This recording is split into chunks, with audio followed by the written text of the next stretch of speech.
Yeah. So, doctor. Yeah.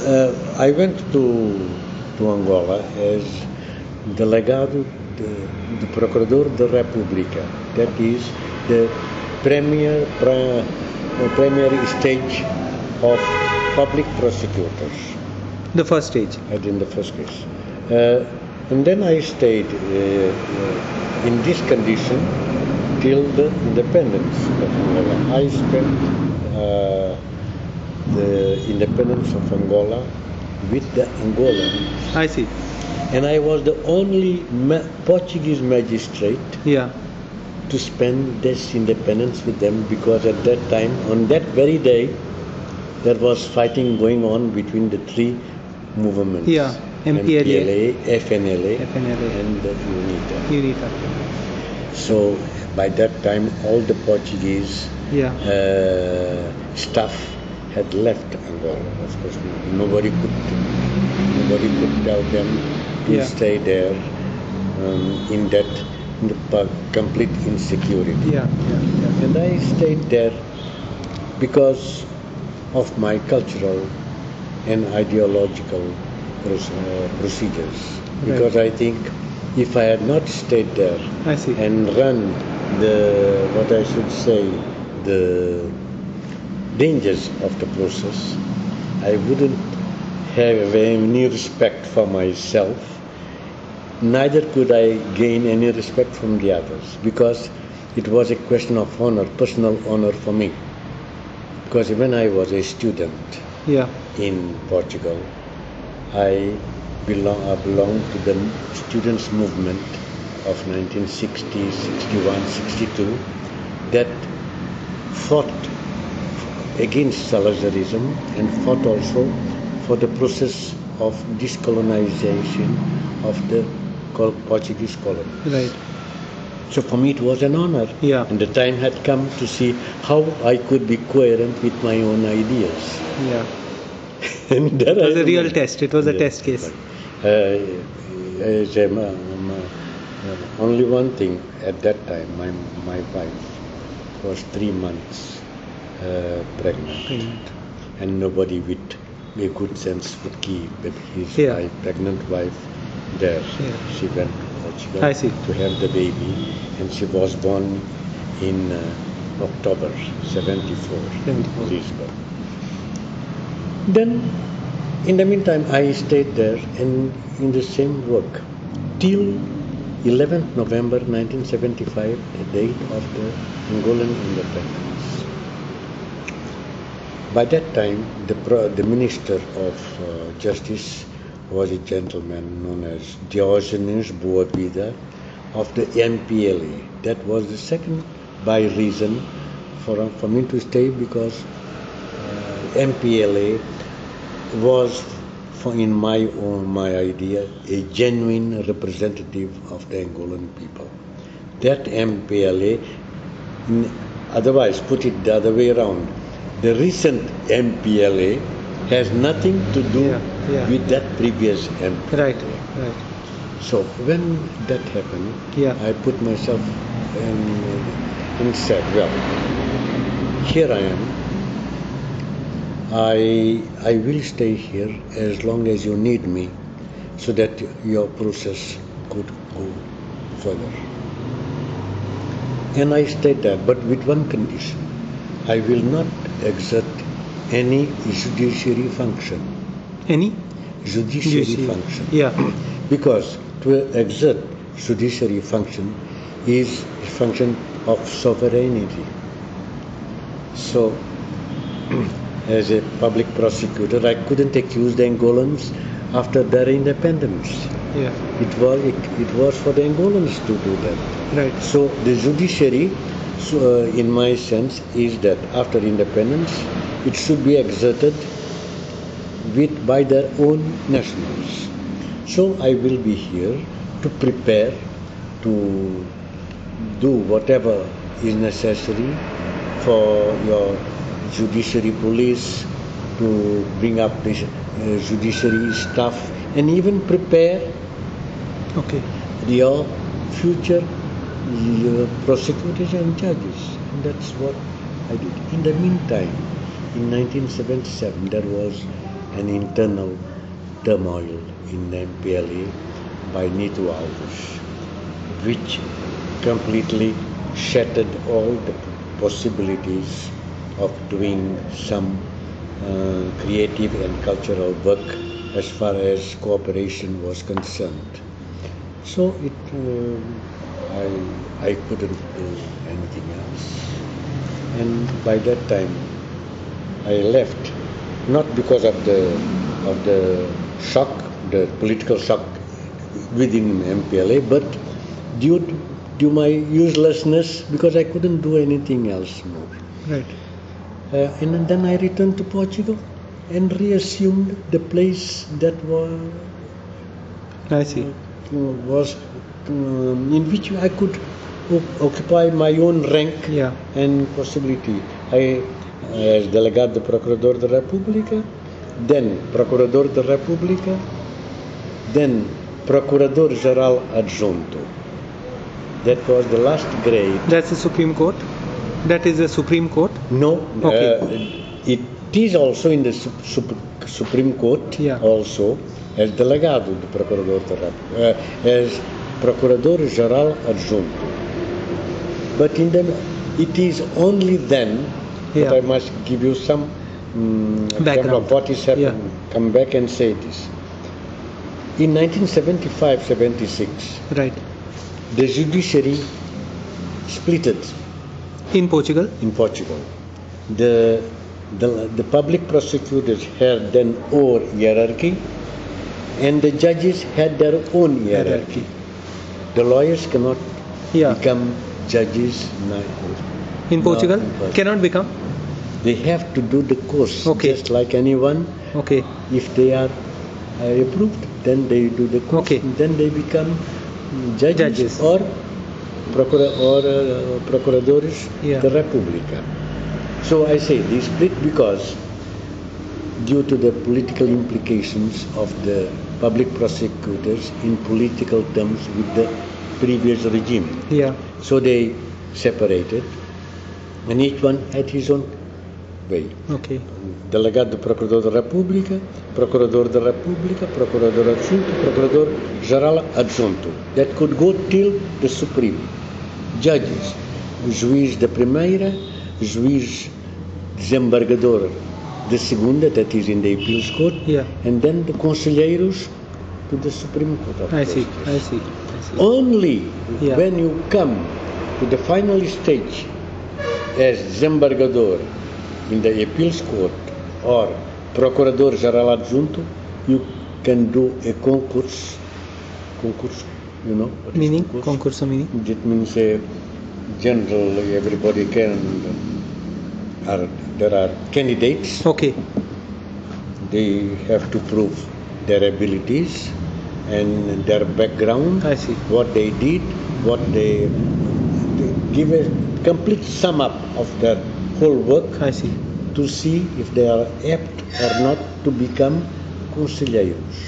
So that a Procurador-Geral Adjunto on one side or a desembargador from appeals court on the other side, they are subject to an examination and see if they are apt to become conselheiros. So you were in the judiciary for how long, doctor, and what did you retire as? In the which judiciary? Portugal. 37 years. 37 years. 37 years. That is from 70 till 2005. 2005. And you retired as? At that time. Yeah. Yes. What was your post you were holding? The Justice of the Supreme Court of Justice of Portugal. I see. I see. Interesting. So you were telling us a story of how you went to Portugal and how you came back. You went in 1959, right? I went in 1959. To study law in Coimbra? In Coimbra, yes, okay. Exactly. Then I finished my course in 70 because in the meantime the liberation of Goa happened. Yeah. I think the Supreme Court of Justice of India considers it as an annexation. Yeah, in one of their statements. I think maybe it's correct because if they see on the point of view that Goa was conquered, was usurped by the Portuguese, then the Indian recovered it.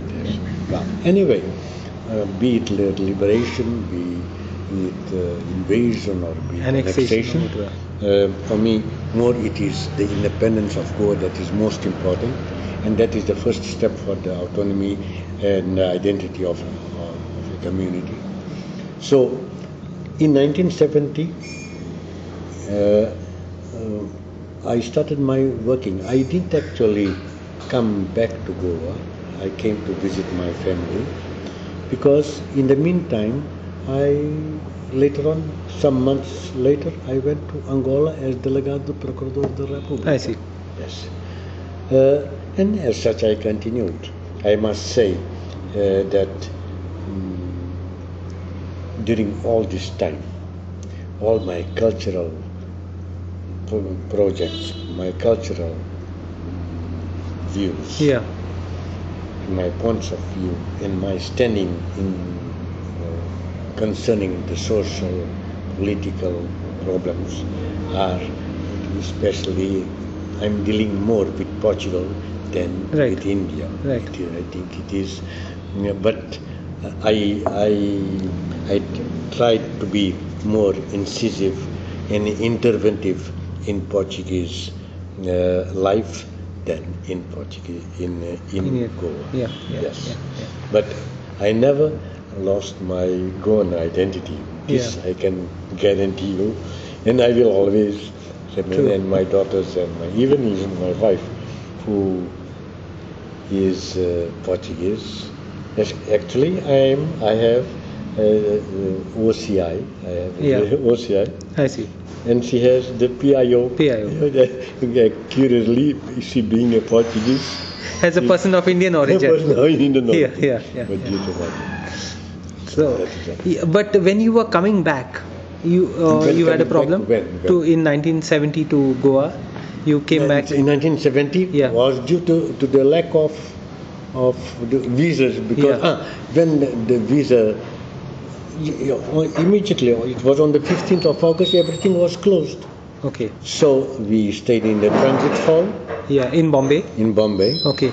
The ordinary, the custom police had a policeman at our house accompanying us. But in the meantime, my uncle from Bombay came. He came and with his wife and my auntie, he said they guaranteed. Then we left. Okay. We were given 8 days to regularize our situation. It was not necessary 8 days. On the immediate day, well, my sister went to Lembras quando eu, Deolinda e a minha Catarina ficamos em Bamaí. She got the visas? No. She went immediately on the 15th of August. We had a feast here. I see. The annual feast. The annual feast. And of Our Lady of the Rosary here. The family feast. So she went from here to Goa, to Bombay, but just to accompany us. But the next day we went, the Air France handed over the visa, the return visa, and we went to Okay. You were telling me the story that your visas were given, but you sent it by Air France, and you came on another plane that was British Airways and things like that. So at that stage, because relations were not being conducted between India and Portugal, they almost threatened to send you back home. Yes, sir.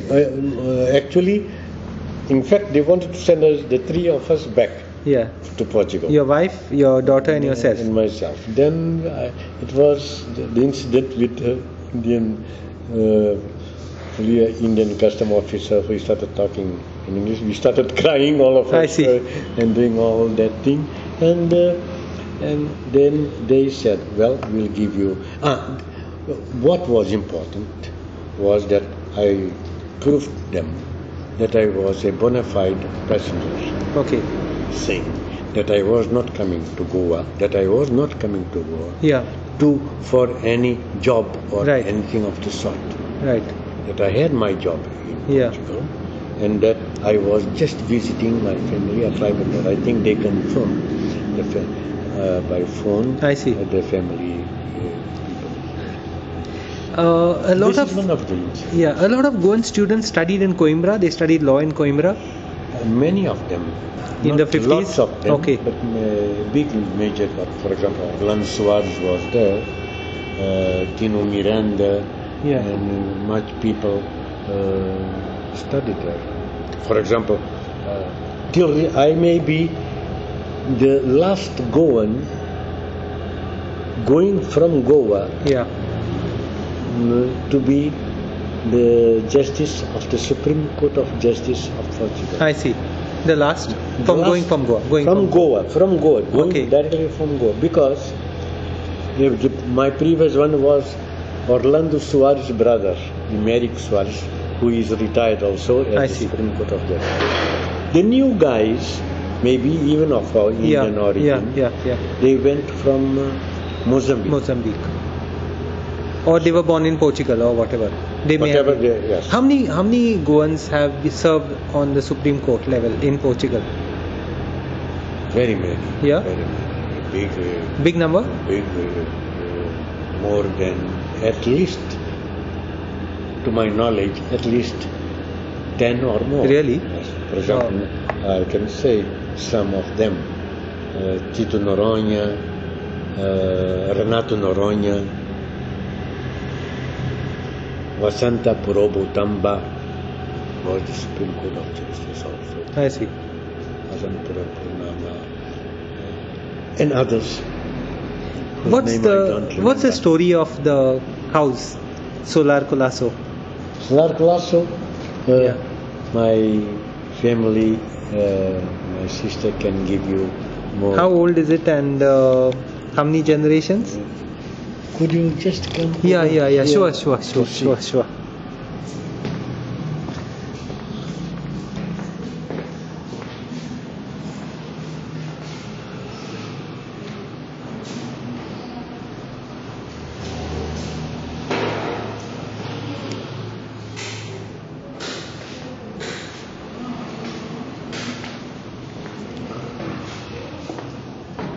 Yeah. The Solar Colaço, it is a story that begins in two phases. I see. I cannot tell you all the. One, we are hailing from island of Divar. Okay. Island of Divar. Just across the river. Yes, and that the story begins when Lopo Heredia married to one Ana Colaço from Rachel. Okay. And entered into a prenuptial agreement that the male child of every generation would become the Colaço surname. Oh. This arrangement was normal those days if there were no sons or male heirs in a family, and Anna was an only daughter. Thus began the history of the Colaços in Divar. Okay. The west wing of Ribandar house was built in 1730 by João Colaço. Right.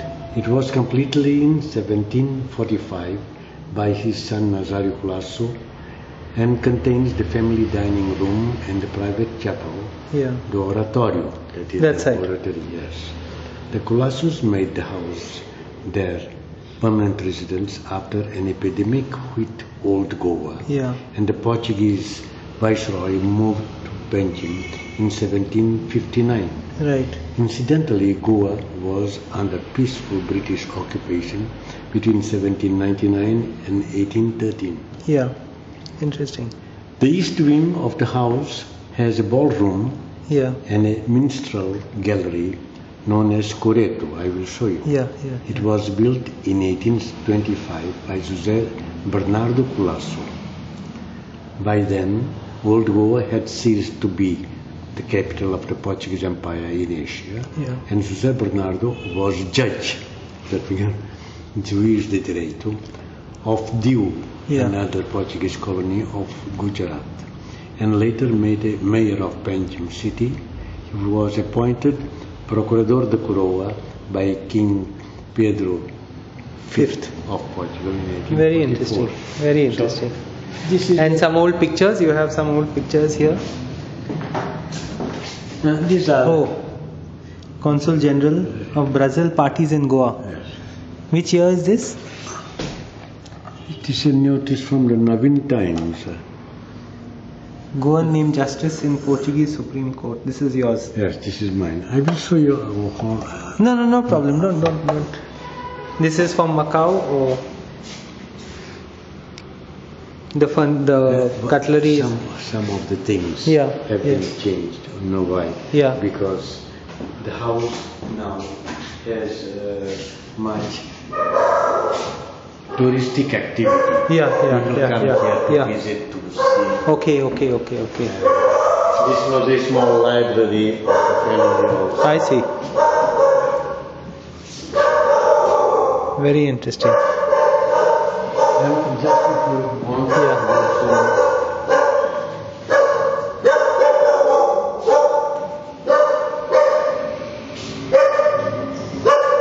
Okay.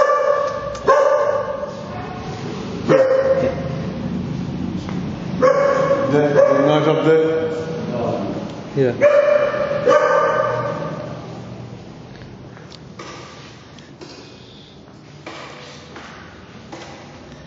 This is the ballroom. So this is the ballroom, Yeah. and that is the Corretto. Okay. Where the musicians played. Some say that the wooden piece, Yeah. belonged to a ship, one of the caravels. Wow. Which one? I don't know. Not certainly not a Foster Bunker. Something more recent, but still very old. You've not had a musical performance here recently? No, I don't think so. Okay. Normally it is used now for visits. Before that, people used to go by the riverside, Yeah. go till Old Goa, and then they return, and then a meal was served. This is on a touristic place. I see. I see. On a touristic. Yeah. It is only my sister that is in Wow. the house now. I see. And it is difficult for her Okay. to maintain the house. Right. Thank you so much for showing us around. That is my father. I see. That is my father. That is my mother. I see. And those are my ancestors. I see. And this is the Fidalgo Okay. Going back to which year? in 18 something like that. Wow. This is his sword. Really? Moço Fidalgo known as. I see.